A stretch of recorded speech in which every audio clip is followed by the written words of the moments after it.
Hello friends, అందరికీ నమస్కారం.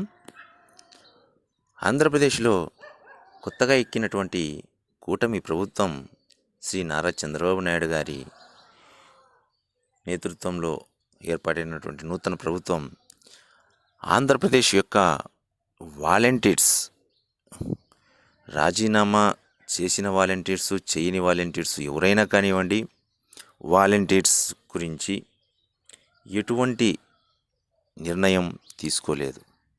ఒకంత మౌలమేల నోయి అన్నట్లుగా వారి మీద మౌనం వహిస్తున్నది.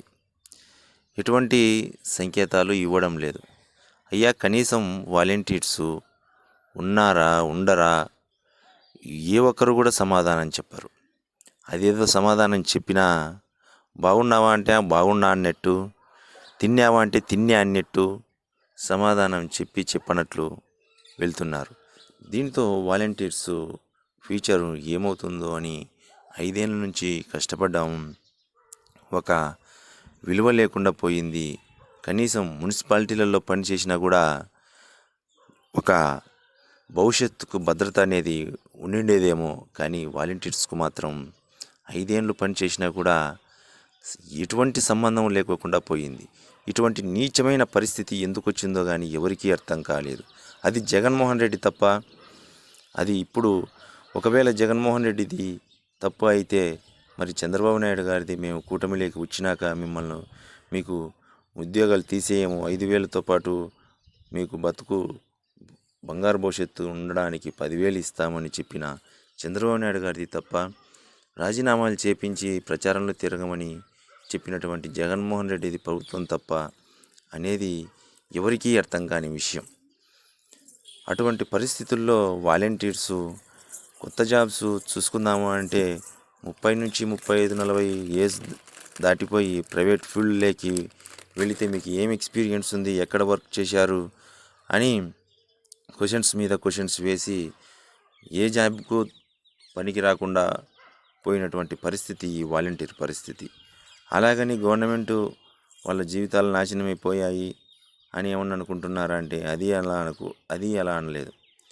దానికి పార్టీ రంగు పులిమి వీళ్ళు వైసీపీ మనుషులు, జగన్ మనుషులు, వీళ్ళకు వాలంటీర్స్ కూడా కంటిన్యూ చేసే హక్కు లేదు అంటున్నారు. మరి అలాంటప్పుడు సీఎం చంద్రబాబు నాయుడు గారు 10,000 ఇస్తున్నాం, మీ ఉద్యోగాలను తీసేయమని అన్నప్పుడు మీరు చంద్రబాబు నాయుడు గారిని ఎందుకు క్వశ్చన్ వేయలేదండి?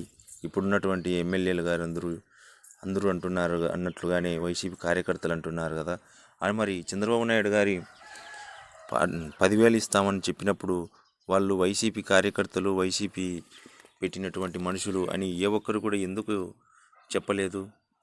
ఇప్పుడు మాత్రం వైసీపీ కార్యకర్తలని గుర్తుకొచ్చారా? వైసీపీ కార్యకర్తలని జగన్ అంటే మాత్రాన వైసీపీ కార్యకర్తలు అయిపోతారా? జగన్ ఏ రోజు కూడా వాళ్ళ లీడర్స్ జగన్ కార్యకర్తలు అన్నారు, కానీ వాలంటీర్స్ ఎక్కడ కూడా మేము జగన్ కార్యకర్తలను, జగన్ కోసం పనిచేస్తామని ఏ ఒక్కరు కూడా చెప్పలేదు. జగన్ చెప్పినటువంటి ప్రభుత్వ పనులు ఏమైతే ఉన్నాయో, పెన్షన్స్ డిస్ట్రిబ్యూషన్స్ కానీ, ఆ సర్టిఫికేట్స్ ఇంటికి తీసుకురావడం కానీ, ఏదన్నా కష్టకాలాలలో వాళ్ళకు అండగా ఉండడం కానీ, రైస్ డిస్ట్రిబ్యూషన్లలో కానీ, కరోనా సమయంలో ట్యాబ్లెట్స్ డిస్ట్రిబ్యూషన్ కానీ, తర్వాత వాళ్ళకు సరఫరా చేయనటువంటి కూరగాయలు, తర్వాత రైసు, ఇలా డిస్ట్రిబ్యూషన్లో కానీ అందరూ కూడా ప్రభుత్వం చెప్పిన మేరకే పని చేశారు. కానీ ఎవరు కూడా హద్దులు దాటి ప్రవర్తించలేదు. కానీ వాలంటీర్స్ను పార్టీ రంగును పులిమేశారు. అలాగని దీంట్లో ఎంఏలు, బీఈడీలు, ఎంఎస్సీలు, ఎంబీఏలు, ఇంజనీరింగ్లు ఇలా చేసిన వాళ్ళందరూ ఉన్నారు. వీళ్ళందరినీ వైసీపీ గవర్నమెంట్ చదివించిందా? వీళ్ళకు ఉద్యోగాలు ఇవ్వాల్సినటువంటి బాధ్యత ఎవరి మీద ఉంది? చెప్పండి సార్, ఏదో ఒకటి చెప్పండి.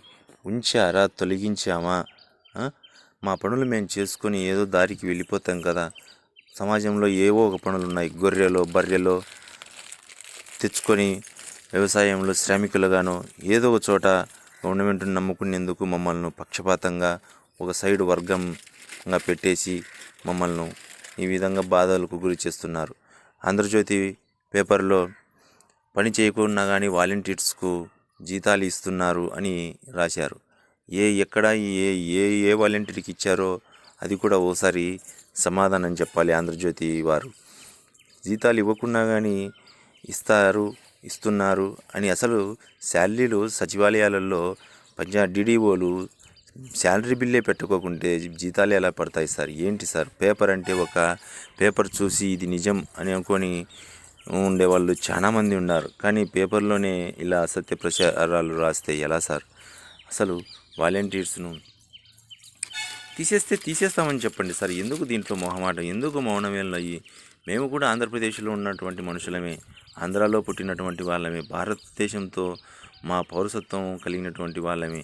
మాకు ఏదో ఒక సమాధానం చెప్పాలి కదా. ఏది చెప్పుకోకుండా మమ్మల్ని నట్టేట ముంచేసి మాకు సంబంధం లేదని చేతులు దులుపుకుంటే ఎలా సార్?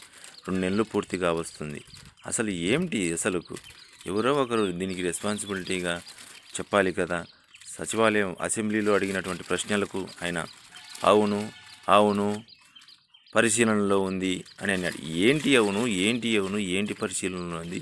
2 మాటలు కనీసం అంటే ఆయన ఒక్క నిమిషం పాటు కూడా దాని మీద నిలబడి ఆయన ఎక్స్ప్లెనేషను మంత్రి డోలా బాలవీరాంజనేయ స్వామి గారు వివరణ ఇవ్వలేదు.